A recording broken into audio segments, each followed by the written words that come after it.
There's a lot of excitement around Missouri softball this year. The Tigers are coming off a great 2024 under head coach Larissa Anderson, with whom we'll visit in a moment. NCAA Super Regional appearance, 48-17 last year. Action, too. And there's some swag there, too, as the ladies are showing you. And it's a part of a big night on MLB Network on February 8th, this Saturday. Missouri and Duke kick off triple-header coverage of the leadoff classic, all games live right here on MLB Network. And it's really a pleasure for us to be joined by head coach Larissa Anderson, assistant coach Bella Norton on the left. Ladies, good morning. Larissa, I want to start with you. Tell us how excited you are for MLB Network to be airing the triple header of the NFCA leadoff classic with your Tigers leading off at 1 p.m. Eastern. And this is such an incredible opportunity, not just for Mizzou Softball, but for our entire sport to be able to have a broadcast game, 3 broadcast games on your network. So first, thank you. Just to be able to be exposed to a national audience and being able to lead off that kickoff. Yeah, hey, Larissa, this is a big kickoff, but also it's powerhouse teams. You know, a lot of people don't think about Duke when you think about softball. They actually got to the College World Series. They've turned that around. You've been a powerhouse now since you've been there. What type of game will they see on TV? I mean, it's going to be another super regional matchups. Duke is the one who knocked us out of the NCAA tournament last year in super regionals and went to a 3-game series. So Duke went on to the College World Series, and it was unfortunate that someone had to lose that matchup because it went to game 3 in 9 innings, and we lost by 1 run and 1 out away. But I mean, it's just going to be a great way to kick off our season, to be able to expose us immediately to the speed of the game that we need to play at to carry into our conference play.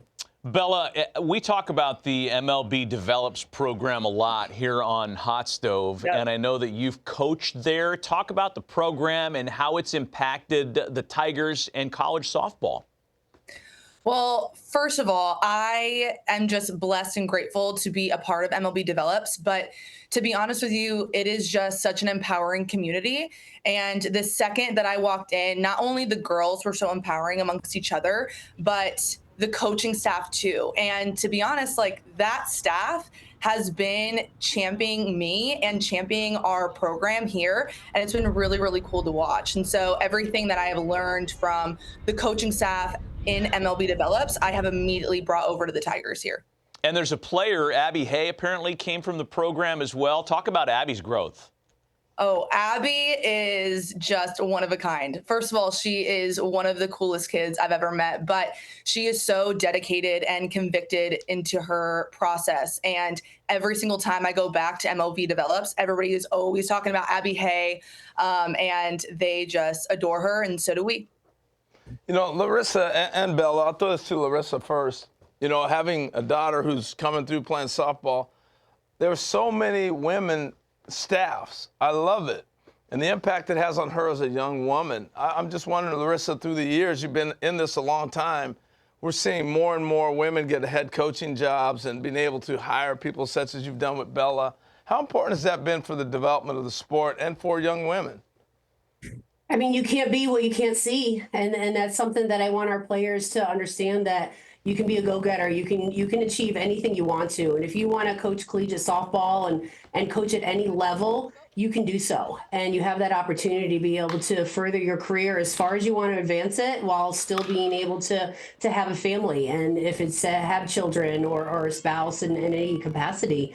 But again, like, it's allowing our players to be able to understand the passion and the level that they need to commit to and be go-getters in everything that they do in life. Hey, Bella, as far as like coaching growth and coaching technology, I think a lot of casual baseball fans might be surprised that on the softball level, collegiately, women are benefiting from some of the same data, some of the same coaching techniques that are being used in professional baseball. Talk about some of that stuff.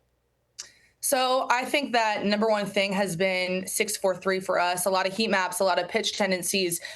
We don't do scouting without the data. And so everything that I do from a coaching standpoint is always backed up by data. And so I will never teach something that doesn't have data backed up to it. And I get that all from 643, Synergy, True Media. All of those platforms have been pivotal in my coaching and our coaching as a whole. Yeah, I think the thing that's so interesting is the similarities. I like softball actually a bit better than baseball sometimes. I mean, it's just quicker, more crisp. But Larissa, your husband Patrick is in the Cardinal organization. He's going to Double-A Manage this year, but he's been there a number of years. I just wonder at the dinner table, the synergy between the two sports, some of the things you guys might talk about that are being taught. I'm curious that with the crossover of baseball and softball. Yeah, and when I have an opportunity to be able to watch some of his early work, when I watch them play, I pick up a lot of individual skill work. I mean, that's really where I really feed from his opportunity, bag coverages, different approaches, being able to communicate what information, and then even digging into some of their scouting. When I look at, draft prospects and what are they looking at from a scouting standpoint on who players they want to bring into the organization, because that's how we're recruiting. I mean, we're recruiting the same age as the scouts are looking at their draft prospects. I think the difference is, and what's really fun at the dinner table is the difference in the game management in terms of baseball looking for the double play, where a lot of times we might be going for that force out and things like that, but taking a lot more of, like Bella was saying, with some of the scouting information and the tendencies and going into some different shifts that you see that we're grabbing a lot from baseball. What I've taken in particular is managing the bullpen and having a lot more matchups and left matchups, things like that, to be able to manage our bullpen, to make some of those changes to put the pitchers in better situations. Hey, Bella, the other thing that's important with the MLB develops is the exposure.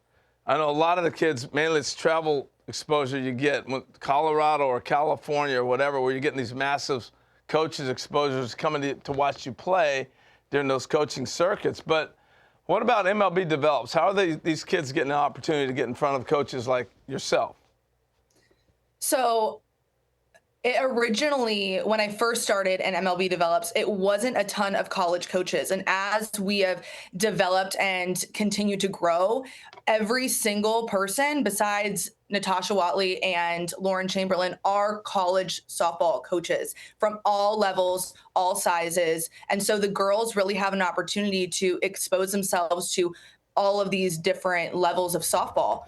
And so there's been kids that have been in MLB Develops that have committed to schools because of the exposure that they have gotten from MLB Develops and the coaches that are there. No, I've seen it come. That's tremendous. So, Larissa, I'm going to end with this. You're in the SEC, you're in one of the big conferences. How important is that to be able to play that top talent and competition all the time? This means more. I mean, every single weekend is a super regional matchup, and you have to prepare your team to the highest level to have an opportunity to be in the game. But it just prepares you for postseason, and to have 15 out of 15 teams have the ability to be able to go into postseason just tells you how strong this conference is. And we want ultimately to all SEC teams be in the College World Series, and that's really what we're preparing for. Well, I can speak on behalf of Major League Baseball, ladies. We, as an industry, are very invested in you and what you're doing developmentally to grow the game of softball, because we don't need to tell folks how important it is to get everybody playing, men, women, kids. And you're doing such a great job there at Mizzou. We appreciate you. Most importantly, do they make Mizzou softball gear in men's sizes? We sure do. We got a couple men on staff, so we can send some stuff your way for sure. That's your pitch there. He's throwing it out there. We got to get some swag. I think the coloring is good for Harold and I both. Me being swarthy, him being African American. The old gold and black, are those the official colors? Wrong order, but black and gold. But you got the right colors. Black and gold. Okay. Large? Large. Got it. Awesome. Okay. Good luck this weekend, ladies. Thank you so much for being with us. Can't wait to watch the Tigers on the Leadoff Classic, the NFCA Leadoff Classic, live coverage starting a triple header at 1 p.m. Eastern. Bella, Larissa, thank you so much for your time.